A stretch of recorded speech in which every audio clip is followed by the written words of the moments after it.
तो आज इसी मुद्दे पर हम चर्चा करेंगे कि इस बार पार्टी नेता के नहीं बल्कि पार्टी प्रवक्ता के तरफ से पार्टी पर सवाल उठाए गए हैं, क्योंकि मीडिया कोऑर्डिनेटर्स की एक लिस्ट जारी की गई है जिसमें प्रतिमा सिंह जो प्रवक्ता रह चुकी हैं उनका नाम शामिल नहीं है, जिस पर उन्होंने गंभीर आरोप पार्टी पर लगाए हैं। तमाम मेहमान हमारे साथ जुड़ चुके हैं, उनका इंट्रोडक्शन आपसे करा देते हैं। हमारे साथ आशीष नौटियाल जी कांग्रेस प्रवक्ता जुड़ चुके हैं, नवीन पिरसाली जी भाजपा प्रवक्ता जुड़े हुए हैं, देवचंद्र उत्तराखंडी जी माफ कीजिएगा जुड़े हुए हैं यूकेडी प्रवक्ता, और हरीश मैखुरी जी वरिष्ठ पत्रकार हमारे साथ फिलहाल फोन लाइन पर जुड़े हुए हैं। आप सभी मेहमानों का इस चर्चा में स्वागत है। आशीष नौटियाल जी, पहले आप लोगों पर कम आरोप लगते थे गुटबाजी के, जो अब आपके प्रवक्ता भी मुखर होकर पार्टी के खिलाफ बोल रहे हैं क्योंकि मीडिया कोऑर्डिनेटर लिस्ट में उनका नाम नहीं है, क्या कहेंगे? देखिए, मीडिया कोऑर्डिनेटर लिस्ट में सबके नाम हो ये तो जरूरी नहीं है। एक फिक्स नाम होते हैं, उतने ही नाम रहेंगे। और जहाँ तक प्रतिमा जी कह रही हैं, इस बात को देखो कहना मुझे नहीं लगता कि कहीं पे जायज़ है। पार्टी देखती है कौन कार्यकर्ता काम कर रहा है, और जो काम कर रहा होता है उससे दायित्व भी मिलते हैं। लेकिन फिर भी अगर कोई परेशानी है तो उसे पार्टी फोरम में रखी जाए। और लेकिन मुझे नहीं लगता कि ये सब हल्ला करने से कि मुझे भी रखो करके और किसी को आ जाने से कोई फ़ायदा होगा।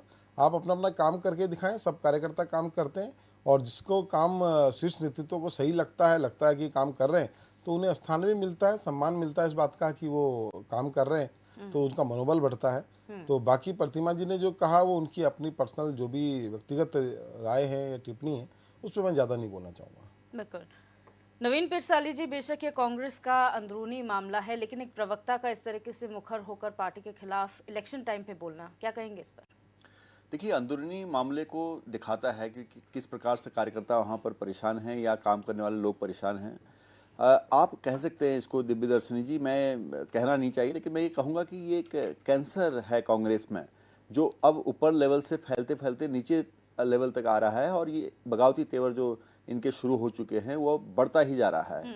हालांकि उनका अंदरूनी मामला है, पार्टी प्लेटफॉर्म पर भी ऐसी बातें रखी जा सकती हैं जब भी संगठनात्मक दिक्कतें आती हैं, लेकिन जब वहाँ नहीं सुनी जाती है तो फिर वो मुखर होते हैं अपने अपने हिसाब से। हो सकता है कि काफ़ी टाइम से वो जिस प्रकार से बोल रही हैं, उन्होंने अंदर अंदर कोशिश की होगी इस मामले को सुलझाने की, जब नहीं सुनी गई तो तब जाके कहीं ना कहीं ये दिक्कतें आई होंगी। उन्होंने गंभीर आरोप लगाया कि कांग्रेस प्रदेश अध्यक्ष पर, यहाँ पर ध्यान देने वाली बात यह है कि जो उन्होंने आरोप लगाया छोटा आरोप नहीं है, कि प्रदेश अध्यक्ष का ये कहना कि आप कांग्रेस के उस गुट के नहीं हैं जिस गुट के हम हैं, या कुछ इस प्रकार से था, उसको दोबारा से अच्छी तरह से देखा जाना चाहिए। लेकिन लबोलुआब ये है कहने का मतलब कि प्रदेश अध्यक्ष जब कार्यकर्ताओं पर इस तरह की दृष्टिकोण से उनको काम सौंपते हैं या क्रियाकलाप आगे बढ़ते हैं, तो आप समझ सकते हैं उस पार्टी का नतीजा क्या होगा। देवचंद्र उत्तराखंडी जी, आप क्या कहेंगे एक क्षेत्रीय दल होने के नाते, क्योंकि आप लोगों ने भी अभी नई कार्यकारिणी बनाई, आप लोग भी नए प्रवक्ता लेकर आए, एक प्रवक्ता का खुले मंच पर इस तरीके से पार्टी के खिलाफ बोलना कितना सही मानते हैं? देखिए दिव्या जी, ये हर एक पार्टी का अंदरूनी मामला है, और एक परिवारों में आप देखते होंगे कि बड़े और छोटे बच्चों में भी झगड़ा होता है। तो इसी को अगर हम ऊपर लेवल में, पार्टी लेवल में लें, तो निस्संदेह जहाँ पर दो लोग होंगे वो आपस में विरोधाभास भी करेंगे, जहाँ पर दो बर्तन होंगे वो आपस में खनकेंगे। लेकिन हमारा कहना तो ये है कि इस तरह से किसी भी बात को ज़्यादा मीडिया में फैलाकर उसका चुस्किया न लेकर के, उस पर कुठाराघात न करके, मुद्दों पर बात करके और मुद्दों पर चुनाव पे आना चाहिए, और चुनाव पर मुद्दों के आधार पर ही वोट मांगना चाहिए। मैं आपको इसमें कई बार हमने देखा है कि आजकल इतना वोट मांगने का भी तरीका लोगों का बदल गया है। बजाय ये कहने कि हमारे ये मुद्दे वोट हमें दीजिए, ये कह रहे हैं कि वोट उनको मत दीजिए, जो कि आचार संहिता का मैं समझता हूँ बिल्कुल एकाएक बिल्कुल गलत है। मैं आपसे इन्हीं कुछ बातों से रूबरू होता हूँ। सबसे पहले तो मैं बीजेपी को उनके 10 साल पूरे होने पर उनको बधाई देता हूं कि उन्होंने अपने 10 साल पूरे कर दिए। लेकिन उस 10 साल में उनकी क्या नाकामियां थी, मैं उन पर थोड़ा आपको प्रकाश डालता हूं। सबसे पहले तो बार बार कई डिबेटों में हमने देखा कि उनके प्रवक्ता एक टैप रिकॉर्ड की रील खोल करके कॉरिडोर बना दिया, 317 हटा दिया, मंदिर बना दिया, और फिर हमारे मोदी जी। मैं ये समझता हूं कि हमारा सौभाग्य है कि हम क्षेत्रीय दल होते हुए भी हमारे जो कैंडिडेट, हमारे जो उम्मीदवार हैं, सीधे सीधे मोदी जी के साथ इलेक्शन में हैं, और उनके सामने हमारे और कोई भी हमको उनका दिखाई नहीं दे रहा है, सीधा मोदी और हमारा उम्मीदवार। ऐसा ही सबके साथ होगा। जो भी हमारे बाकी सत्ता के अलावा जो लोग उठे हैं, उनका सौभाग्य है कि वो सीधा मोदी के साथ में चुनाव लड़ रहे हैं। अब मैं उन बातों पर लाता हूं जो बात के लिए शायद बीजेपी वाले बार बार अपना मैनिफेस्टो देखते ने। उनके 10 साल में मैं ये जानना चाहूंगा कि वो ऐसे 10 शहरों के नाम, मैं सिर्फ उत्तराखंड की बात नहीं कर रहा हूं, मैं पूरे भारतवर्ष के मुद्दे लेकर के आज बात कर रहा हूं। उन 10 शहरों के नाम बताएं जो स्मार्ट सिटी बन गई है। उन 10 सांसदों के नाम, उन 10 सांसदों के गोद लिए 10 गांवों के नाम बताएं जो गांव आदर्श गांव बन गए हैं। 10 जिलों के नाम बताएं जहां हर जिले में, जिस जिले में कंप्लीट शौचालय बन गए हो। मेरा कहने का मतलब शौचालय बन गए, लेकिन कोई 10 जिले आदर्श तौर पर बताएं कि यहां पर कोई ऐसा घर नहीं है जहां पर शौचालय नहीं बना। ऐसे 10 जिले बताएं जिस 10 जिले में उन्होंने नए अस्पताल बनाए हो। इसके अलावा ऐसे 10 सेक्टर बताएं जिस 10 सेक्टर में उन्होंने 1 लाख तक की नौकरियां तैयार किए हुए हैं। ऐसे 10 प्रदेश बताएं जहां पर उन्होंने बिजली के लिए नए संयंत्र लगाए हुए हों। और ऐसे अपने कैबिनेट मंत्रियों के 10 मंत्रियों के नाम बताएं जिनके बच्चे सरकारी स्कूल में पढ़ते हैं। और ऐसे 10 वाजपेयियों का नाम बताएं जिन पर बार बार आरोप लगा है कि इन्होंने गमन किया है, इन्होंने भ्रष्टाचार किया है और उन पर ईडी गई हो। तो ये मुद्दे हैं हमारे, और इन मुद्दों को लेकर हम चलेंगे। हम किसी पार्टी के अंदरूनी उसमें कलह में हम चुस्की नहीं लेंगे। बिल्कुल। हरीश मैखुरी जी, यहाँ पर जिस तरह से अंदरूनी मामला ये है बेशक, लेकिन चुनाव के लिहाज से काफी संवेदनशील हो जाता है कि जहां एक संगठन चुनाव लड़ने की तैयारी कर रहा हो, उसमें अगर अंदरूनी टूट होती है तो कितना नुकसान आने वाले समय में हो सकता है?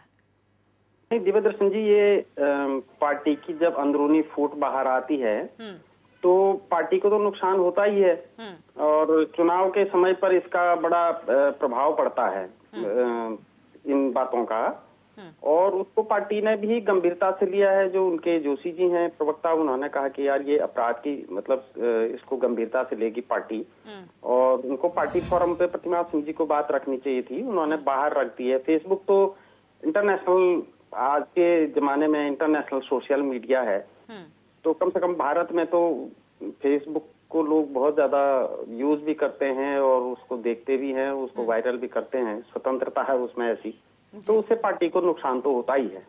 लेकिन इस तरह की बातें पार्टी फोरम पे की जानी चाहिए, वो ज्यादा बढ़िया रहता है। ये अंदरूनी और बाहरी दखल की बात नहीं है। पार्टी जो है ना, वो सरकारें चलाती हैं, तो पार्टियां भी एक तरह से हमारी ही हैं। तो यदि इस तरह की बातें आती तो नुकसान तो होता है, और खासकर चुनाव के समय पर विशेष रूप से इस तरह की बातें आने से निश्चित रूप से पार्टी को भी घाटा होता है, और जो मतदाता है उसको भी कहीं ना कहीं ये लगता है कि यार इनकी तो फूट खत्म नहीं हो रही।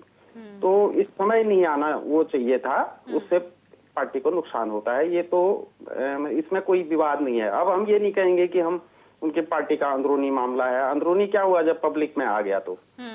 और रही बात जो चुनावी मुद्दे हैं, तो निश्चित रूप से चुनाव में राजनीतिक दलों के मुद्दे वही होने चाहिए जो जनता के विषय हों, जो जनता की समस्याएं हैं, जिनसे जनता रोज जूझती रहती है।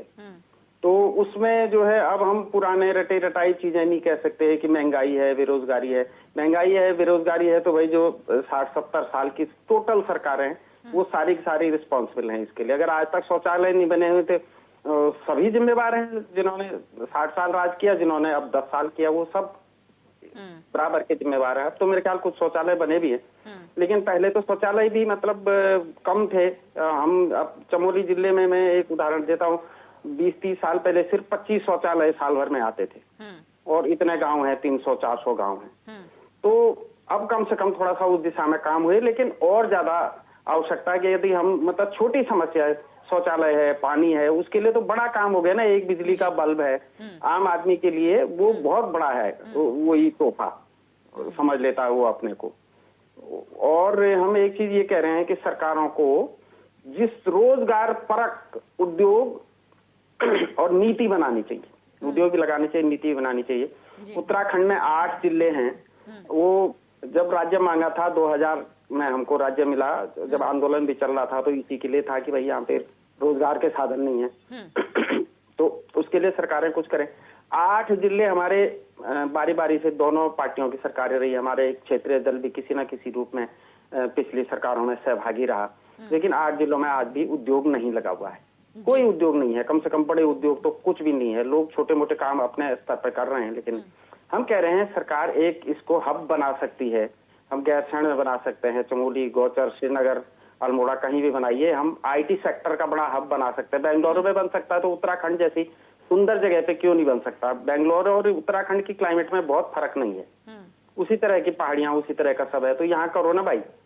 एक मैंने कहा कि हम लोग यहाँ पे ना अपनी संस्कृत शिक्षा को इंडस्ट्री का रूप दे सकते हैं। बहुत अच्छे संस्कृत विश्वविद्यालय। मैं असम की एक स्टूडेंट का देख रही थी, वो कह रही थी मैं संस्कृत पढ़ने जो है ऑक्सफोर्ड गई। भारत में होते हुए अगर हम ऑक्सफोर्ड जा रहे हैं संस्कृत पढ़ने, तो उत्तराखंड क्यों नहीं आ सकते? तो हम इस तरह का काम कर सकते हैं। दूसरा, हमारी जो बद्री गाय है उसका 1 किलो घी ना कम से कम वो 2000 से ऊपर बिक रहा है इस समय। उसकी जो मैं ऑनलाइन प्राइस देख रहा था 2400-2500 रुपया। तो उसके संरक्षण की दिशा में काम होना चाहिए।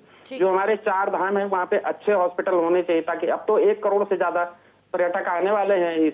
इसी सीजन में 1 करोड़ पहुंच जाएंगे और अगले सीजन में 2 करोड़ पहुंचेंगे। तो उसके लिए हमारा इंफ्रास्ट्रक्चर क्या है? हमारे होटल पूरे नहीं पड़ेंगे, हमारे गाड़ी वाले पूरे नहीं पड़ेंगे, हमारे ढाबे कम पड़ जाएंगे।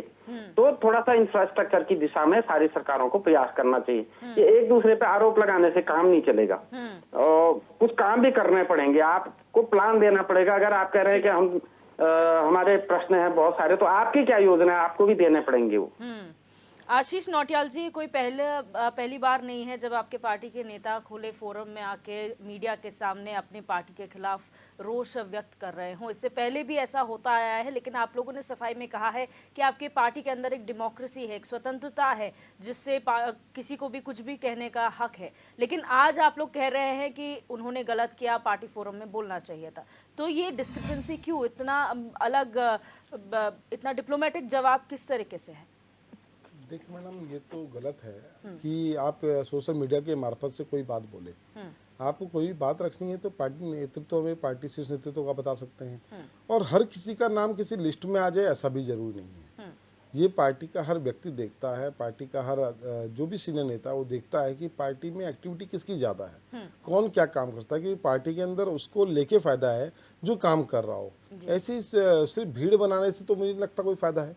जब उनके आगे टारगेट था कि 18 लोगों का ही नाम रखना है, उन्हें जिनका नाम सही लगा उन्होंने लगा कि कर सकते हैं पार्टी के लिए काम, उन्होंने रखा। हो सकता है अभी और मेहनत की आवश्यकता हो और आने वाले टाइम में क्या पता इससे भी बड़ी कोई अच्छी लिस्ट में नाम आ जाए। तो इतनी जल्दबाजी में, इतनी घबराहट में कोई चीज को बोल देना ये बहुत जल्दबाजी होगा। क्योंकि आप देखें त्रिवेंद्र जी को 4-5 साल तक इन्होंने रिटायर करके रखा, आज उन्हें सांसद का टिकट मिल गया ना। अगर वो भी तुरंत कांग्रेस ज्वाइन कर लेते, बसपा चले जाते, सपा चले जाते, क्या टिकट मिल सकता था? आप कोश्यारी जी को देखें, कोश्यारी जी को कितने लंबे समय तक शांत रखा भाजपा ने, और वो शांत बैठे रहे, उसका फल मिला, वो राज्यपाल बने। वो बात अलग है कि उन्होंने वहां जाके जो है 5-15 करोड़ का घोटाला कर दिया, वो तो काम करते हैं लोग। लेकिन भाई ये तो सही है, इनके आदमी जो है घोटालेबाज तो है ही हैं। तो इस तरह की हरकतें करते हैं। लेकिन अभी जैसे मुझे हमारे भाई बता रहे थे प्रसाली जी कि कांग्रेस के अंदर कैंसर है, और मैं प्रसाली जी को बड़े दाव के साथ बताता हूँ, जो ये कैंसर था जो बार बार उठता था पार्टी के अंदर, विद्रोह करता था कि हमें ये पद नहीं मिला, ये पद नहीं मिला, उसमें काफी हद तक वो कैंसर भाजपा में ट्रांसफर हो चुका है। आप देखें, जो आदमी मंच पर रह के भी खुश नहीं था कांग्रेस पार्टी के अंदर, वो आज मैं देख रहा था भाजपा की दूसरी या तीसरी लाइन में बैठा हुआ था। जो मंच में बताता था कि कौन आदमी कहाँ बैठेगा, वो वहां संतुष्ट नहीं था, वो आज आपकी ही पार्टी में दूसरी तीसरी लाइन में बैठा हुआ है। और जो उसके सामने हमारी पार्टी में समझो कुछ नहीं माने जाते थे, वो उनकी सुन रहा है। वो ऐसे बैठे हैं जैसे क्लास लगाई जा रही हो। तो वहां तो एकदम सीधे हो रखे हैं। अब करे क्या, मरता क्या ना करता।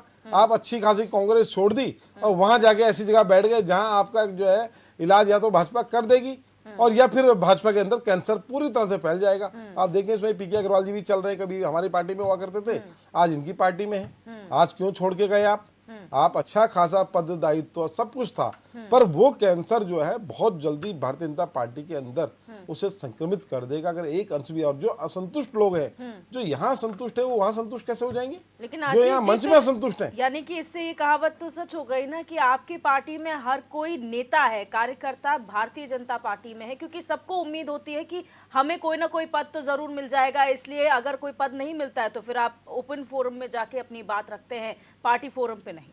देखिए निश्चित ही हमारी पार्टी के अंदर आज़ादी बहुत है। हमारी पार्टी में कहा जाता है कोई नौकरी थोड़ी कर रहे हैं यार, जो तनख्वाह थोड़ी ले रहे हैं, फ्री ऑफ सेवा है, समाज सेवा कर रहे हैं, समाज सेवा के लिए लोग अपना समय दे रहे हैं। लेकिन फिर भी जैसे कि अभी मैंने बताया कि बहुत जल्दबाजी कर देना जो होता है वो अपने आप के लिए घातक होता है। जितने लोगों ने जल्दबाजी करी उनका हर्ष आज हम भारतीय जनता पार्टी के अंदर देख रहे हैं, क्या कौन सा स्थान उनका हुआ है। तो जल्दबाजी ना करें, कोई भी कार्यकर्ता हो अपने काम को ईमानदारी से करें। हम खुद अपना बताएं, आज 3 महीने बाद मैं डिबेट शो में आया हूँ। इससे पहले भी मैं अपने घर से डिबेट कर रहा था। मैं भी तो एक साधारण प्रवक्ता हूँ, मैंने तो नहीं कहा मेरा लिस्ट में नाम दो, पर पार्टी को लगा, पार्टी ने दिया तो सम्मान करते हैं इस चीज का। और हम और अच्छा काम करके दिखाएंगे कि आने वाले समय में अगर पार्टी के अंदर कोई और भी पार्टी हमें समझे किसी लायक, पार्टी अगर हमें जगह देगी और बैठाएगी तो हम निश्चित उस काम को करके दिखाएंगे। और कहीं से भी पार्टी का मनोबल या किसी कार्यकर्ता का मनोबल या पार्टी की जो हमसे उम्मीदें हैं उसे कहीं नीचे नहीं होने देंगे। बिल्कुल। नवीन पिरसाली जी, आपकी पार्टी जानी जाती है डिसिप्लिन के लिए कि आपकी पार्टी में अनुशासन बहुत है। ऐसे में अगर ऐसी कोई घटनाक्रम आपकी पार्टी में अगर हम कहें कि कोई प्रवक्ता नाराज हो जाए कि हमारे लिस्ट में नाम नहीं है, उसको किस तरह से डील किया जाता है और इस सिचुएशन को आप किस तरह से देखते हैं चुनाव के लिहाज से? दिव्यदर्शनी जी, देखिए भारतीय जनता पार्टी की जहाँ तक बात है, भारतीय जनता पार्टी में मैं बार बार कहता हूँ कि कार्यकर्ता बेस पार्टी है। कांग्रेस है नेता बेस पार्टी। जब कार्यकर्ता बेस पार्टी होती है तो कार्यकर्ता को जो जिम्मेदारी दी जाती है उसका जिम्मेदारी का निर्वहन करता है। वहाँ पर कोई पद की लालसा ऐसे नहीं होती कि जिस प्रकार से कांग्रेस या अन्य दलों में है। वहाँ पर जिम्मेदारी में बैठाया जाता है, जिम्मेदारी का निर्वहन किया जाता है, उसके बाद जिम्मेदारी बदल दी जाती है, कभी वो अन्य अलग अलग जिम्मेदारियों में रहते हैं। और इस प्रकार की कोई घटना अगर कहीं पर होती भी है तो उसको हमारा एक बहुत अच्छा जो संगठनात्मक ढांचा है उसको बहुत अच्छी तरह से हैंडल करते हैं, ताकि कम से कम बातें बाहर परिवार से बाहर निकल पाए, और बहुत अच्छी तरह से उसको करते हैं। और मैं धन्यवाद देना चाहता हूँ यहाँ पर आशीष भाई का कि उन्होंने किस प्रकार से हमारे नेताओं की तारीफ की, हमारे संगठन की तारीफ की, और कुछ सीखना चाहिए कांग्रेस को इससे। और दूसरी बात मैं आपको यहाँ पर ये बताना चाहूँगा कि जिस प्रकार से आशीष भाई भी बोल रहे थे कि आज मैं 1 महीने बाद यहाँ पर आया हूँ, 2-3 महीने बाद आया हूँ, घर से ही कर रहा था, तो कहीं ये इसका असर तो नहीं है कि आज आपका नाम आया तो आप सीधे चले आए और आज तक कहीं स्ट्राइक में चल रहे हो और घर से ही कर रहे हो। ये भी एक हो सकता है कि भाई मैं घर से ही करूँगा, मैं तब तक नहीं जाऊँगा जब तक मेरा नाम नहीं आएगा। तो बहुत सारी चीज़ें हैं। कुल मिलाकर ये है कि, और एक बात इन्होंने और कही कि कैंसर जो है धीरे धीरे शिफ्ट हो रहा है। वो हमारे पास उस टाइप के कैंसर का बहुत अच्छा इलाज है। भारतीय जनता पार्टी के अच्छे डॉक्टर हैं जो इस प्रकार के कैंसर का इलाज कर देते हैं। और आप हैसियत बता रहे हैं कांग्रेस और भारतीय जनता पार्टी की, जो आपके यहाँ नेता सर्वे सर्वा होते थे, कैसे यहाँ अनुशासन में बैठे हैं और कैसे दूसरी तीसरी लाइन में बैठे हैं। ये इस बात का प्रमाण है कि भारतीय जनता पार्टी का जनाधार क्या है, भारतीय जनता पार्टी का स्थान क्या है और कांग्रेस का स्थान क्या है। ये बहुत बखूबी से आपने बताया, आपकी बातों से ये झलका और दर्शकों ने आपके प्रतिष्ठित चैनल के माध्यम से सुना। मैं नोटियाल जी का बहुत बहुत धन्यवाद करना चाहूँगा। दूसरे यूकेटी के हमारे जो प्रवक्ता थे उत्तराखंडी भाई, उन्होंने 10-10 चीज़ें पूछी। जब मैं 10-10 नहीं 100-100 की बात करूँ, अगर मेडिकल कॉलेज की बात करते हैं तो 700 हमने बनाए हैं। आप एम्स ही लगा लीजिए, 2014 से पहले कितने थे, आप कितने हो गए। तो बहुत सारी चीज़ें, IIT, IIM, और चाहे रेल इंफ्रास्ट्रक्चर हो, चाहे सड़कें हो, चाहे वो हवाई इंफ्रास्ट्रक्चर हो, किसी भी फील्ड में अगर आप लगाते हैं, चाहे वो शौचालय की बात हो, उज्ज्वला योजना की बात हो, किसी भी योजना में 10-10, 20-20 से नहीं होगा, हजारों, सैकड़ों, करोड़ों की तादाद में आपको गिनती गिननी पड़ेगी और थक जाएंगे आप। और मैं यहाँ पर करूँगा, सारा टाइम उसी में चला जाएगा। तो बेहतर है कि देश की जनता ने मोदी जी को इसलिए चुना दूसरी बार कि उन्होंने काम किया, और तीसरी बार इसलिए चुनने जा रही है कि उन्होंने बहुत ज्यादा काम किया है। 10 साल और 60 साल का उन्होंने गैप को बिल्कुल पाट दिया है। जो 60 साल 70 साल में नहीं हुआ, वो चमत्कार, वो कार्य, वो विकास कार्य, वो विजन लेकर मोदी जी 10 साल में आगे चल रहे हैं। इस देश को नेतृत्व दे रहे हैं, इस दुनिया को नेतृत्व दे रहे हैं। इसलिए देश की जनता प्रभावित है और इस बार फिर से एक बार मोदी सरकार 400 पार मोदी सरकार करने जा रही है। बिल्कुल। उत्तराखंडी जी, आपने मुद्दे गिनाए, बेशक क्योंकि चुनाव है तो मुद्दे हावी होने चाहिए, लेकिन आज जो कांग्रेस की प्रवक्ता ने जिस तरह से सोशल मीडिया पे कहा है, उससे एक सवाल उजागर होता है कि किसी भी राजनीतिक दल के लिए उसका संगठन मजबूत होना चाहिए। अगर कहीं भी टूट होती है तो सीधा सीधा प्रहार जो है वो आगे आने वाले किसी भी कार्यक्रम में या किसी भी चुनाव नतीजे में हो सकता है। अगर यूकेडी की बात की जाए, आप लोग नए आप लोगों ने अपने को उभारा है या नई एकदम टीम बनाई है, आप लोग किस तरीके से देखते हैं इस पूरे सिनेरियो को? देखिए दिव्या जी, ये तो सीखने की बात है। और सबसे पहले तो ये होता है संघीय शक्ति होती है। आपने खुद ही बताया संगठन में शक्ति होती है, और जहाँ संगठन मजबूत होता है, जहाँ संगठन में अनुशासनता होती है, वहाँ वो निस्संदेह हर युद्ध में, हर वार में वो विजय हासिल करता है। लेकिन यहाँ पर हम इसलिए इस बात को कर रहे हैं कि अभी कांग्रेस में लोगों का ये है, कांग्रेस में नेताओं की कमी नहीं है। कांग्रेस में उन्होंने पहले से ही नेता खूब पाले हुए हैं, और वो नेता कभी बीजेपी में जाते हैं। अभी भाई साहब बोले थे कि कैंसर के पास हमारे पास डॉक्टर है, उनके पास वॉशिंग मशीन भी है सफाई करने की, डॉक्टर भी है, वॉशिंग मशीन भी है। लेकिन उनके जो हर बात में आपने जो आप भी देखा होगा कि मैं जब पॉइंट पे आ रहा था, पीछे भी जब कभी सवाल पूछा जाता है तो वो ऐसे गोल घुमा देते हैं। मैंने 10-10 ही पूछा, वो बोले हजारों हैं। मैं तो 10 शहर का ऐसा नाम बोल रहे थे, मैं ये नहीं बोलूँ 1000 की, 1000 तो होंगे, पूरे भारत में 1000 होंगे, लेकिन मैं उन 10 शहर को पूछ रहा था जो बिल्कुल कंप्लीट आपकी इस उस पे जैसे मैं आप गिनवा देता हूं, कोई बात नहीं, मैं गिनवा देता हूं। आपको गिनाने का उंगलियां खड़ी कीजिए आप। भुवनेश्वर एक नंबर। पहले मेरी बात सुनिए जी, भाई साहब ऐसे नहीं बीच में नहीं नहीं, आप बीच में आप बीच में नहीं बोलिए। जब आप बोल रहे थे मैं सुन रहा था, जब आप मैं बोल रहा था मैं सुन रहा था। अभी आप बताइए कि आपका जो भ्रष्टाचार वाली जो बात है, अभी यहाँ पर जो हमारे जो क्या नाम बोलते हैं, सैनिक कल्याण मंत्री हैं गणेश जोशी जी, उनके पास पेपरों में भी, सोशल मीडिया में भी भयंकर नाम आया है कि उन्होंने बहुत संपत्ति जोड़ी और बहुत भ्रष्टाचार किया है। लेकिन बीजेपी ने उनके पास ईडी क्यों नहीं भेजी, वहां पर सीबीआई की जांच क्यों नहीं कराई? ऐसे ही बीजेपी में बहुत सारे लोग हैं। महाराष्ट्र का जो आपको अभी था, उन्होंने सरकार से मिलकर करोड़ों 70 करोड़ का घोटाला था, और उसके बाद वो यहाँ आकर साफ धूप हो गए हैं। तो ये जो गिनती कराते हैं, वो ये नहीं बोलते कि हमारे पास जो कैंसर ठीक करने के इलाज का दवा है और जो वॉशिंग मशीन है, वो उससे हम क्या कर रहे हैं। आप सीधा सीधा इलेक्ट्रोल बॉन्ड से भ्रष्टाचार आपने इतना फैला दिया, वो तो कैंसर से भी महामारी आपने फैला दी है जो जनता को मालूम है। अभी मैं ये बताऊं कि एक ऐसे स्कूल के नाम पर जो हमारे पूर्व मुख्यमंत्री थे और राज्यपाल थे महाराष्ट्र के, उन्होंने 15 करोड़ रुपया वहां से चंदा लिया उस स्कूल में, जिस स्कूल में 90-80 बच्चे थे, और इस स्कूल में ऐसा क्या उन्होंने 15 करोड़ का करना था, वहां कुछ भी जो कुछ किया होगा किया, और बाकी 14 करोड़ जो है उन्होंने चंपत कर दिया है।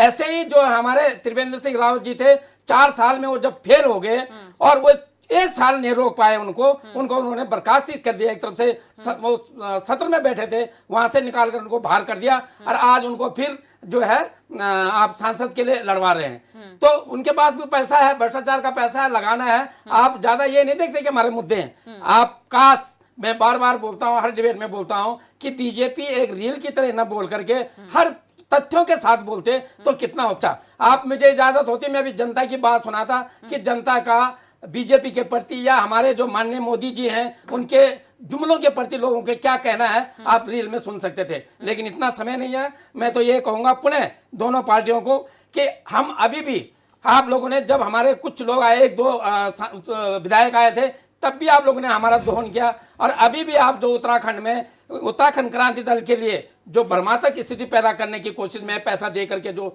वोट मांगते हैं, वो भी आप दोहन कर रहे हैं। लेकिन आज मैं आश्वस्त कराता हूं आपके इस चैनल से हमारे दर्शकों को, आज उन्होंने मन बना लिया है। और आपने इसका जिंदा उदाहरण देखा होगा कि जब गणेश जोशी जी कांडली गांव में गए, उनका सैनिकों ने विरोध किया। जब हमारे माननीय यशस्वी मुख्यमंत्री अपने टिहरी इलाके में गए, उनका विरोध हुआ। और ऐसा ही कुछ दिनों के बाद आप विरोध हर जगह यमकेश्वर, पौड़ी, हर जगह में अंकिता भंडारी वाले केस के रूप में देखेंगे। अंकिता भंडारी का केस हर जवान, हर नवयुवक, हर महिला के दिल में है, और उसके लेकर के बस यही काम एक बाकी रह गया कि जब उनको काले झंडे और उनकी बगावत और उनको जो है वहां से भगाने का काम किया जाएगा।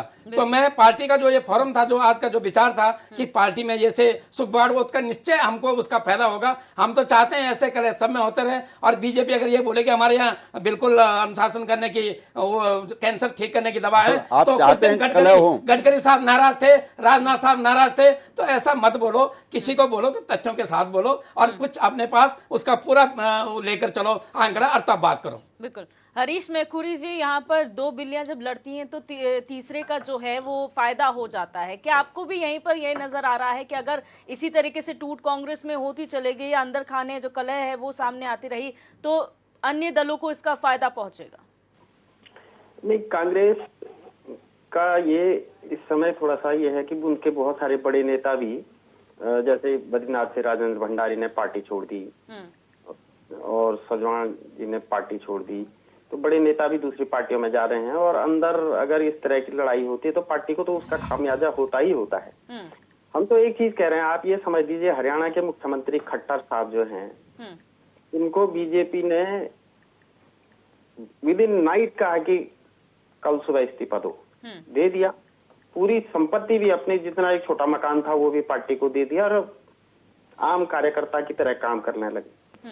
मध्य प्रदेश में शिवराज सिंह जी के नेतृत्व में भारतीय जनता पार्टी ने चुनाव लड़ा और मुख्यमंत्री जो है दूसरे बना दिए। शिवराज सिंह ने कहा कि भाई पार्टी ने, मैं तो कार्यकर्ता था, 16 साल 17 साल मुख्यमंत्री रखा, अब मेरा समय है, मैं पार्टी को कुछ दूं। तो ये कहीं ना कहीं एक अंदरूनी अनुशासन भी पार्टी को मजबूत बनाता है। बीजेपी ऐसे नहीं बनी कार्यकर्ताओं की पार्टी, उनकी ट्रेनिंग है। पहले कांग्रेस में भी ट्रेनिंग होती थी कांग्रेस सेवा दल की, अब वो थोड़ा सा पता नहीं कैसे कम हो गया कांग्रेस सेवा दल। उसको मजबूत करने की उनको आवश्यकता है। और जहां तक हमारे मित्र ने अंकिता भंडारी का एक बहुत प्रश्न उठाया, बड़ा जेन्युइन प्रश्न है। अंकिता भंडारी के साथ अन्याय हुआ है, कुछ उसके जो अपराधी हैं वो जेल में भी हैं, कोर्ट में मुकदमा चल रहा है। डीआईजी लेवल की रेणुका देवी जो है उसकी जांच कर रही केस की, थोड़ा सा उसको 25,000 रुपये मिल गया। मैं आपको इसी का एक और उदाहरण देता हूँ। देहरादून में जो है 22 लड़कियां गायब हैं पिछले 2 साल से, जिनमें लव जिहाद के शिकार हैं। उत्तराखंड में टोटल 109 लड़कियां गायब हैं, जिनमें लव जिहाद के शिकार भी हैं। उन लड़कियों का, तो अभागी लड़कियों का ना किसी पार्टी ने नाम उठाया, ना उनकी ठीक से एफआईआर दर्ज हुई, ना उनको कोई मुआवजा मिला। तो अब ये और लड़कियों का भी मुद्दा उठना चाहिए ना भाई, हर बेटी एक जैसी है, हर बेटी मेरी है।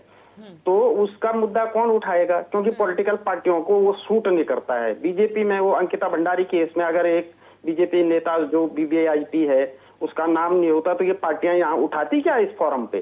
तो मतलब अपने को भी दर्पण में देखना चाहिए पार्टियों को। इन सारी बच्चियों का मामला उठाइए उत्तराखंड में जो अन्याय हो रहा है जी। तो निश्चित रूप से अगर हमको बच्चियों की चिंता होती है तो एक एक बच्ची की चिंता करनी चाहिए। और जैसे उत्तर प्रदेश में ठिकाने लगाए जा रहे हैं अपराधी बलात्कारी, वैसे उत्तराखंड में भी लगना चाहिए।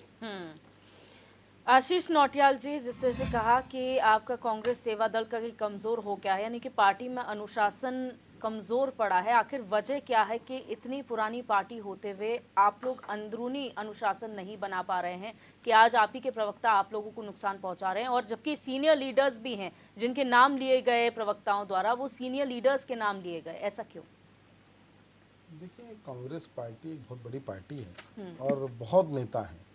आप जैसे नवीन भाई बोल रहे थे कि यहाँ कार्यकर्ता कम नेता जाता है, निश्चित नेता बहुत हैं हमारे यहाँ। और नेता बीजेपी को भी हमने सप्लाई किए हैं, जो बीजेपी के अंदर नेता हैं, नेता फैक्ट्री कांग्रेस वो, हाँ बिल्कुल है। हमारे यहाँ नेता बहुत हमारे यहाँ बनाए जाते हैं। और भाजपा के अंदर क्या है, अभी लोग कह रहे थे कि भाजपा के अंदर अनुशासन है, अनुशासन नहीं है, भाजपा के अंदर डंडा है। आज आप देखिए भाजपा के अंदर जो नेता है वो कहाँ से आया, वो बन के आ रखा है, तैयार होके आ रखा है दूसरी पार्टी से।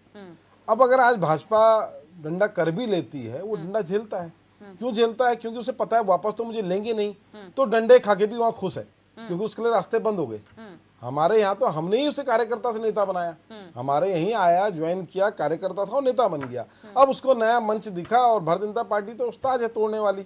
इनको तो टारगेट चाहिए। देखो आज प्रतिमा जी नाराज हैं, कल वो पहुंच जाएंगे अपना बोरा बिस्तर है प्रतिमा जी के यहाँ। ये तो बचपन से हम लोग सुनते हैं ना कि अनुशासन के लिए डंडा भी कई बार जरूरी होता है, तो अगर भारतीय जनता पार्टी वो डंडा चलाती है तो इसमें गलत क्या है?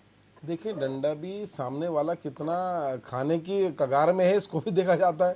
अब आप कह रहे हैं डंडा चलाती है, सामने वाला कह रहा मुझे खाना ही नहीं है। अगर हम कहें तो भाजपा तो एकदम गोद में लेने को तैयार बैठी होती है। हमने जरा सा बोला, उसने कहा मैं यहाँ कूद गया। वो तो डंडा की तो सीमा होती है, कौन बच्चा डंडा खा लेगा कौन नहीं खाएगा ये तो डिपेंड करता है। सेम नेताओं का है, भाजपा में डंडा क्यों खा रहा है? भाजपा मारती रहेगी बैठा रहेगा, उसे पता है कांग्रेस में तो वापसी संभव है नहीं, यूकेडी में वो जाना नहीं चाह रहा। इतने नेता हैं। अभी हम बात कर रहे थे कि तीसरे पार्टी फायदा उठा लेती है जब दो लड़ते हैं, यहाँ तीसरी फायदा नहीं उठाती, यहाँ भाजपा ही उठाना चाहती है। अभी इतने लोग नाराज हुए गए, कोई एक आदमी ऐसा है जो यूकेडी में गया हो? अगर नाराजी थी उसकी तो छेते पार्टी में चले जाते, पर नहीं, वो लालची लोग हैं, उन्हें लालच है सत्ता का। उन्हें दिखता है कि मोदी के नाम से बोर्ड मिल रहा है, वहां जाएंगे तो सत्ता में रहेंगे, नहीं रहेंगे तो अभी आप देख लीजिए, आम आदमी पार्टी से अभी आए थे इनके कर्नल साहब, कर्नल कोठियाल जी को मिला तो कुछ नहीं, पर ठेकेदारी का काम शुरू हो गया होगा। कुछ ना कुछ तो मिलता है भारतीय जनता पार्टी में। आप ठेकेदारी कर लो, आप कुछ भी कर लो, आप सुरक्षित तो हो। कम से कम कांग्रेस का ईडी कल्चर सीबीआई है, आपकी तरफ आंख उठा के जी, देखने जो की आप हिम्मत तो बोल नहीं रहे हैं, ये करती। कांग्रेस में होता तो है, ये बेईमान कांग्रेस में पार्टी होता है, तो भारतीय आप जनता उस पार्टी, हिसाब से और देख आप रहे हैं। देखें इस जमाने में देश का कहां बढ़ कांग्रेस का गया, कल्चर देश चांद में पहुंच गया आप और बता ये रहे लोग हैं शौचालय यहाँ पर। में घुस गए। ये शौचालय नाम पे मुझे खा रहे हैरानी होगी, हैं जैसे हैरानी हो रही कोई है कि 2014 से आपका पहले शौचालय वक्तव्य जाता ही ना हो, सुनकर। ये शौचालय का खा रहे हैं, इतने बेशरम लोग हैं। अरे शौचालय को तो छोड़ दो, शौचालय तो सबके यहाँ है, और जहां हमेशा शौचालय गए, जानवर भी शौचालय चले जाता है, इंसान छोड़ो जानवर भी चले जाता है, शौचालय में जाके बैठ गए।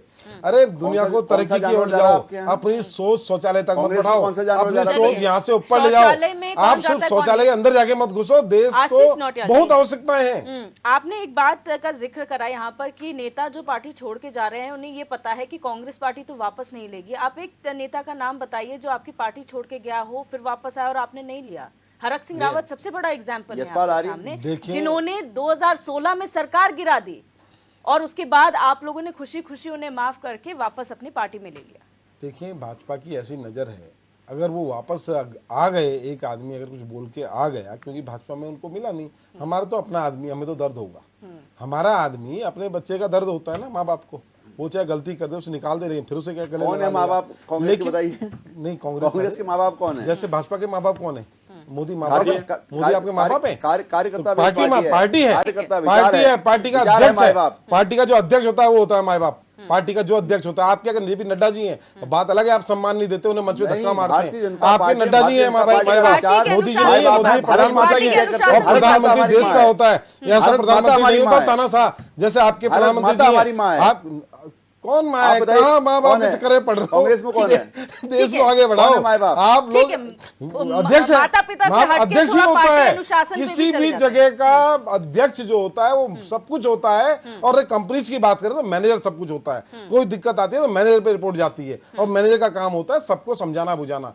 सेम अध्यक्ष का काम होता है, जैसे आपकी पार्टी में अध्यक्ष का अनादर किया जाता है। तो क्यों नहीं कर पा आपसे रहे हैं? राहुल क्यों गांधी ये के पीछे डिबेट पड़े। आज की राहुल क्यों गांधी है? जी कुछ है ही नहीं। ये अध्यक्ष चुनाव के हमारे समय कौन में है? डिबेट क्यों हो रही मल्लिकार्जुन है? खड़गे, आपके अरे अध्यक्ष नौटियाल कौन जी, है? चुनाव के समय नड्डा में जी, डिबेट क्यों हो रही है नड्डा जी को आपकी? पहचानता ही नहीं। ये डिबेट नड्डा जी क्यों हो रही बेचारे है? ऐसे, इस वक्त तो जिनको आपको अमित शाह जी मैदान में धक्का होना मारते चाहिए हैं था। मन से। नड्डा जी आपका हाथ हिला पैकअप रहे, हो रहा, अमित शाह जी उत्तराखंड धक्का मारे तो हाथ में दिला, हाथ में उत्तराखंड मिलाओ। से कांग्रेस का यही पैकअप क्यों हो रहा प्रॉब्लम है? है, यही क्यों हो रहा है प्रॉब्लम पैकअप? ये बहस क्यों हो रही है? तीसरे एक आदमी मिनट, को आज हाथ मुद्दों मिलाने को की बहस बात होनी करनी चाहिए। है। चाहूंगी, यही ऐसी पार्टी प्रॉब्लम है आपकी। कि मुद्दों आप को बहस लोग होती इन है। मुद्दे पे तो कर रहे हैं मुद्दों मैं। को जो है सीरियसली लेने के बजाय, एक्सेप्ट करने के बजाय आप लोग आरोप प्रत्यारोप में चले जाते हैं, जो गलत है। क्योंकि पॉलिटिक्स में अगर आप लोग हैं तो एक्सेप्ट भी करने की जरूरत है जहां पर आपकी कमियां हैं, और वो आगे आने वाले समय में जनता के सामने जाती है, जैसा जा रहे हैं। नवीन पिरसाले जी, आप लोग डंका बजाते हैं अपने अनुशासन का, लेकिन फिर वही बात आती है कि ज्यादातर जो नेता आपके वहां हैं वो कांग्रेसी हैं। अगर ऐसी अनुशासनहीनता होती है तो पार्टी क्या स्टैंड लेगी? देखिए, मैंने कहा ना कि अनुशासनहीनता का एक स्तर होता है कि किस स्तर की अनुशासनहीनता हो रही है।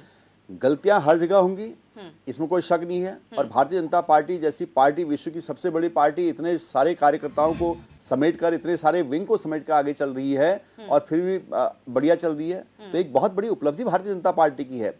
अगर हमारे यहाँ कोई ऐसी घटना होती है, मैंने कहा कि कार्यकर्ता बेस पार्टी होने की वजह से और एक स्ट्रक्चर पार्टी का होने की वजह से वो सारी चीज़ें बहुत आराम से उसको डील किया जाता है, समझा बुझाकर डील किया जाता है। जो समस्या होती है उसको समाधान है, सुनने वाले हैं हमारे यहाँ, इनके यहाँ सुनने वाले नहीं, ये दिक्कत हो रही है। आप इस डिबेट का मतलब समझिए कि हमारे यहाँ अगर किसी को दर्द है तो उसको सुना जाएगा, उस दर्द का निदान किया जाएगा। अगर कांग्रेस में किसी को दर्द हो रहा होगा तो उस दर्द को बढ़ाया जाएगा, जैसे अध्यक्ष जी ने आज बढ़ाया। ये कहकर किसी कार्यकर्ता को, जो काफी साल से निष्ठावान कार्यकर्ता रही होंगी, डिबेट में काफी बार हमारे साथ बैठी हैं, उनको ये कहकर पहुंच जाना उनके यहाँ, उनको ये कहकर कि भाई आप हमारे गुट के हैं ही नहीं, ये तो गुटबाजी कर रहे हैं कांग्रेस के अध्यक्ष।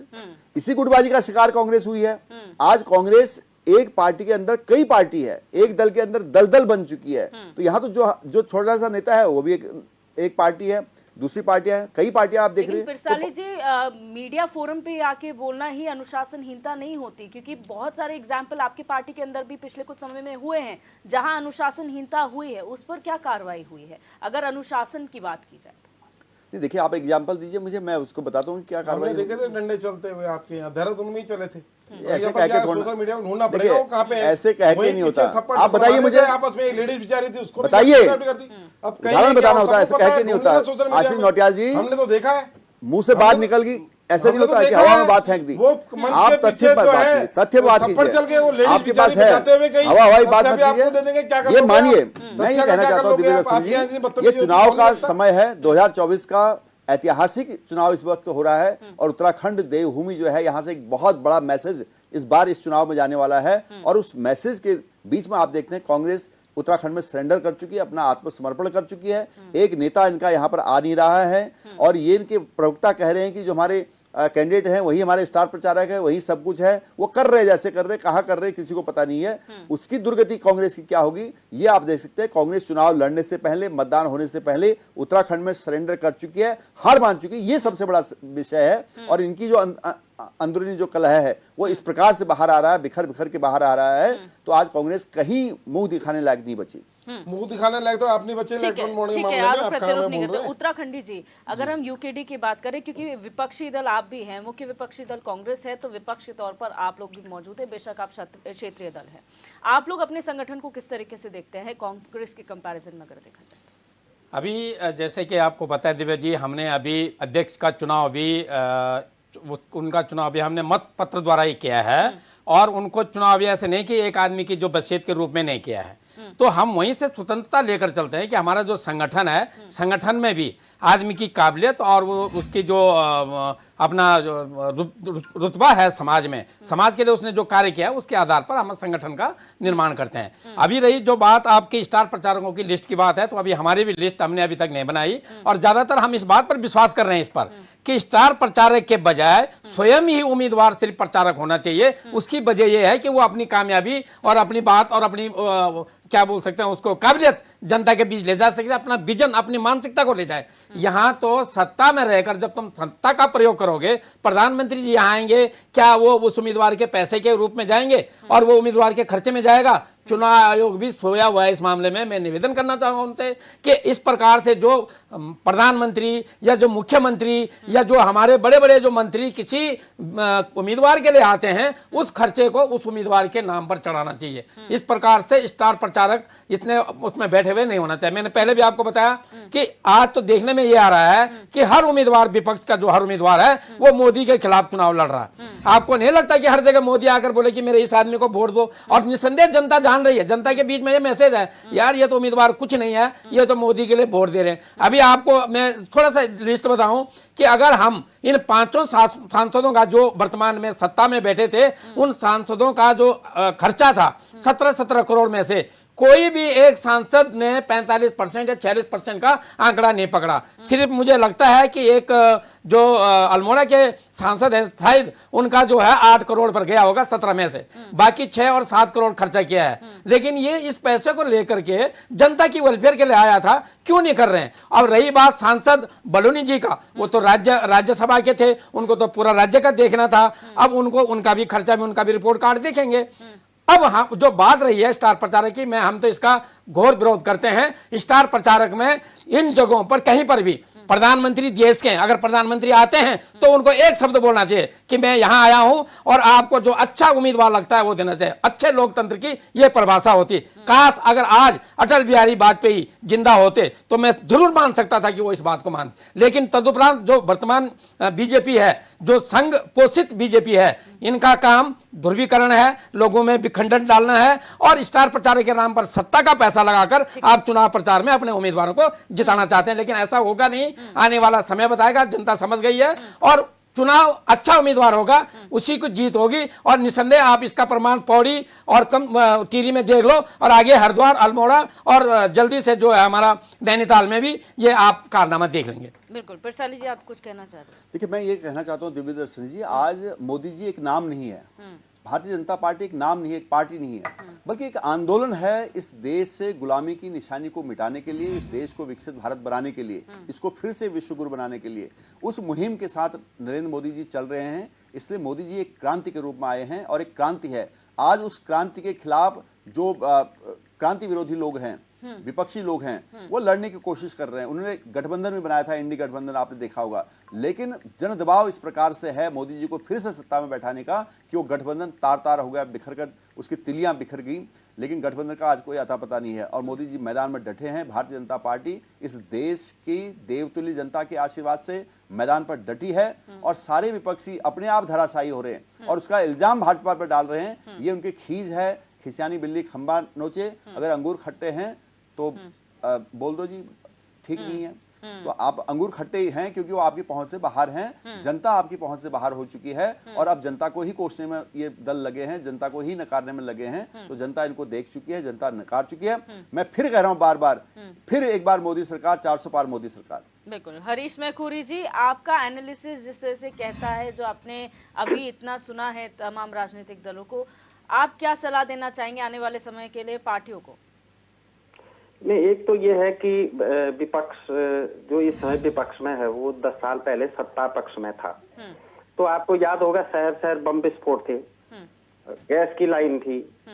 तो सबसे पहले तो इनको दो चीज फिर से आश्वस्त करनी पड़ेगी कि हमारा रोड मैप ये है, अब दोबारा बम विस्फोट देश में नहीं होंगे। क्योंकि 10 साल से तो उस तरह के बम विस्फोट नहीं है, छिटपिट घटनाएं हैं, उस तरह के नहीं है जो शहर शहर होते थे, दूरदर्शन पे विज्ञापन चलता था। और रही विकास की बात, तो कुछ सड़कें तो देश में बन रही है बड़ी बड़ी, वो तो पूरा देश देख रहा है। तो कुछ बड़े प्रोजेक्ट इन्होंने अपने हाथ में लिए हैं, तो विपक्ष को भी उस तरह का रोड मैप अपना देना पड़ेगा, तब ना खड़े होंगे। और दूसरा, यहाँ मोदी का नाम तो है, ये है कि भाई अब मोदी फैक्टर तो चल ही रहा है, तो आपको भी अपना नेता बताना पड़ेगा कि ये हमारा नेता है, ये हमारा। आप जो है किसी का नाम लेंगे तो आपके साथ कितने जुड़ेंगे, इस चीज को पहले मजबूत करो, तब तो विपक्ष मजबूत होता है। नहीं तो आरोप प्रत्यारोप से विपक्ष मजबूत नहीं होता है, जहां तक हम समझ पा रहे हैं। और रही बात विकास की, पॉलिटिकल पार्टियों का काम ही ये है वो विकास करें, कोई कृपा नहीं करती पॉलिटिकल पार्टी की हमने विकास कर दिया। जो भी आए वो बम फोड़ने के लिए नहीं आ रहा है, वो विकास करने के लिए आना चाहिए। और जो आतंकवादी है उनको वहीं ठोका जाना चाहिए, डोजियर बना के नहीं हमने भेजना है पाकिस्तान को कि तुम्हारे आतंकवादियों ने यहाँ ये कर दिया। जहां मिले आतंकवादी वहीं ठोकने चाहिए। ये हमारी नेशनल पॉलिसी होनी चाहिए, ऑल आउट। तो तब तो जाके भारत में शांति रहेगी। शांति रहेगी तो लोग उद्योग लगाएंगे, सड़कें बनेंगी, विकास का काम होगा। अशांति रहेगी तो कैसे होगा? तो उसके लिए सारी पार्टियों को एक फोरम पर एक नीति, एक आतंकवादी मरता है, हमारे यहाँ सारे नेता रोने लगते हैं कि ये क्यों मरा। अरे मर गया तो ठीक, तो वो आतंकवादी मरने चाहिए, अपराधी मरने चाहिए। अच्छे लोगों का रास्ता क्लियर होना चाहिए, अच्छे लोगों को मार्ग मिलना चाहिए। तो निश्चित रूप से अपराध के खिलाफ, आतंकवाद के खिलाफ पूरे भारत के दलों को एक होना चाहिए, उसके लिए अपना रोड मैप देना चाहिए। बिल्कुल। आशीष नौटियाल जी, फाइनल कमेंट के तौर पर मैं ये जानना चाहूंगी, अभी तो देश की शांति की बात की जा रही थी, आप लोग अपनी पार्टी में शांति कैसे बनाए रखेंगे, इसमें शॉर्ट में फाइनल कमेंट। देखिए, मैं प्रतिमा जी को बोलना चाहूँगा, अगर वो सुन रही हो, कि पार्टी ने हो सकता है आपके लिए बहुत अच्छा सोचा होगा और निश्चित ही आपका पूरा सम्मान किया जाएगा, पार्टी पूरा सम्मान करेगी। बशर्ते पार्टी को जो भी आपकी समस्याएं हैं उसे आप पार्टी फोरम पर रखें। बाहर बोलने से कुछ नहीं होगा, बाहर बोलने से दूसरी पार्टियां फायदा उठाएंगी और आपको जल्दबाजी में अपनी पार्टी में बुलाने का काम करेगी और वही हाल कर देगी जो बड़े बड़े सीनियर नेताओं का किया। तो कोई भी गलत सोच और गलत डिसीजन कभी भी नहीं लेना चाहिए। और जिस पार्टी में आप हैं उससे बढ़िया पार्टी मुझे नहीं लगता देश की कोई पार्टी है। यही एक पार्टी है जो सबको सम्मान दिला सकती है और अगर हम यहाँ सम्मान महसूस नहीं करेंगे तो फिर हम कहीं भी सम्मान महसूस नहीं कर सकते। बिल्कुल। नवीन पिरसाली जी।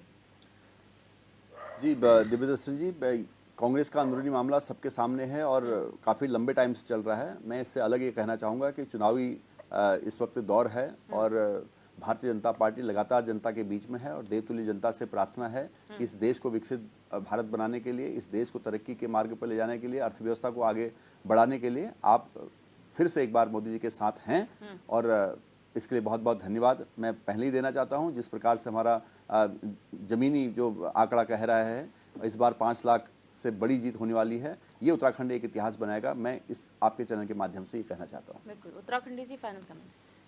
सबसे पहले तो मैं हमारे जो वरिष्ठ पत्रकार मैखुरी सर हैं, मैं उनका धन्यवाद करता हूं। उन्होंने कितनी अच्छी सलाह सभी को दी है और उनकी सलाह को अगर सभी लोग, सभी दर्शक अगर अच्छे से मनन करें तो हर पार्टी में अनुशासन बना रहेगा।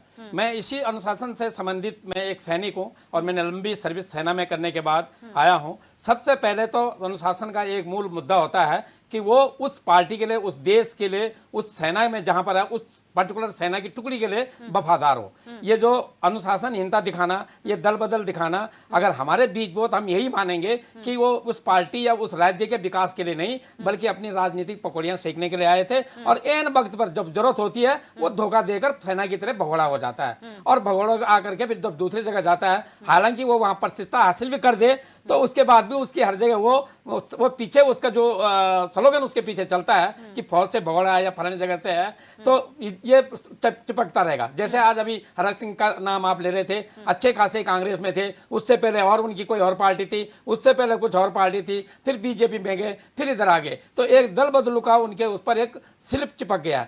तो इसी तरह मैं, अगर कांग्रेस की प्रवक्ता जिन्होंने इतना बड़ा वो आज सब्जेक्ट हमको दिया है, अगर वो भी सुन रहे हैं तो समझो आशीष नौटियाल जी ने संदेश उनको दे दिया कि हो सकता है कभी कभी कोई चीज जो नहीं मिलती, हो सकता है कोई बड़ा पाने के लिए उनको मिल रहा हो, मैं उनको सीखने सिखाना हो। मैं अपने दर्शकों से ये कह रहा हूं कि आप देख रहे हैं दोनों पार्टियों में क्या घमासान मच रखा है। जो राष्ट्रीय पार्टियां बीजेपी और कांग्रेस, अब आपको एक हमारा जो राज्य स्तर का दल है, एक क्षेत्रीय दल है, इसको अपना बहुमत आपको दे रहे हैं, देना है, और इसी प्रकार से आपका प्यार मिलता रहेगा तो निस्संदेह आने वाले जो भविष्य है 2027 से निकाय चुनाव में हम आगे बढ़त हासिल करेंगे, और अभी भी हम अच्छे पोजीशन में, ये मुझे दिखाई दे रहा है। बिल्कुल, आप सभी मेहमानों का इस चर्चा में जुड़ने के लिए बहुत बहुत शुक्रिया। हम आज चर्चा कर रहे थे कि किस तरीके से पार्टी के अंदर टूट लगातार कांग्रेस में हो रही है, जहां पर एक प्रवक्ता खुले मंच पर आकर ये कहती हैं कि उनका मीडिया कोऑर्डिनेटर लिस्ट में नाम नहीं था, अनियमितताएं बरती जा रही हैं, उनके साथ भेदभाव किया जा रहा है। लेकिन क्योंकि 2024 का लोकसभा चुनाव बहुत नजदीक है, 19 तारीख को पोलिंग होनी है,